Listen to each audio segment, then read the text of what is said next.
વડાપ્રધાન નરેન્દ્ર મોદીના અધ્યક્ષસ્થાને પીએમ સ્વનિધિ યોજનાનો કાર્યક્રમ તિરુવનંતપુરમ ખાતે યોજાયો હતો, જેને સમાંતર અંકલેશ્વર નગરપાલિકામાં પીએમ સ્વનિધિ યોજનાના લાભાર્થીઓને ચેક વિતરણના કાર્યક્રમનું આયોજન કરાયું હતું.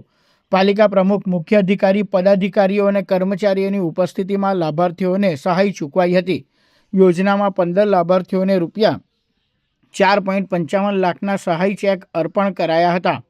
પીએમ સ્વનિધિ યોજનાનું લોન્ચિંગ કરવામાં આવ્યું, જેમાં 1 લાખ ઉપર લાભાર્થીઓને અલગ અલગની સ્વનિધિ આપવામાં આવી, જેના ભાગરૂપે આજે અંકલેશ્વર નગરપાલિકાના વિસ્તારમાં પણ લગભગ 15 જેટલા લાભાર્થીઓને આજે અહીંયાથી 4,55,000 જેવી રકમનું સ્વનિધિ યોજના આપવામાં આવી, જેનાથી નાના, મધ્યમ અને ગરીબ વર્ગના વ્યક્તિઓને પોતાના ધંધામાં ઉત્થાન મળે, એ લોકોનો સર્વાંગી વિકાસ થાય, અને એ બાબતથી આજનો આ કાર્યક્રમ રાખવામાં આવ્યો. જય ભારત. આવી જ રીતે આમોદ નગરપાલિકા દ્વારા પણ પીએમ સ્વસહાય નિધિ યોજનાનો કાર્યક્રમ યોજાયો હતો.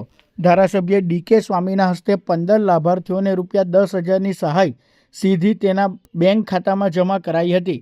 સાથે જ ₹20,000ની બીજી લોન પૂર્ણ કરનાર ફેરિયાઓને ક્રેડિટ કાર્ડ અને ડિજિટલ લેવડ-દેવડ અંગે માર્ગદર્શન આપવામાં આવ્યું હતું. પીએમ સ્વનિધિ યોજના શેરી ફેરિયાઓને આત્મનિર્ભર બનાવવા માટે મહત્વપૂર્ણ સાબિત થઈ રહી છે.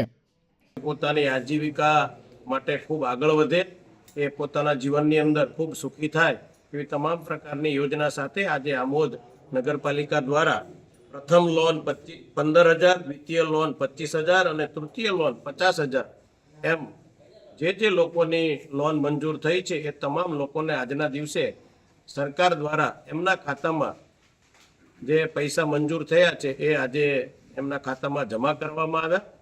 જ્યારે આવો સરસ મજાનો શહેરી વિકાસ અને શહેરી ગૃહ નિર્માણ વિભાગ દ્વારા આ પ્રોગ્રામ થયો છે, બદલ હું સરકારશ્રીનો ખૂબ આભાર વ્યક્ત કરું છું અને આ વિસ્તાર ખૂબ આગળ વધે ભગવાનના ચરણોમાં પ્રાર્થના છું. ધન્યવાદ. વંદે માતરમ. ભારત માતા કી જય.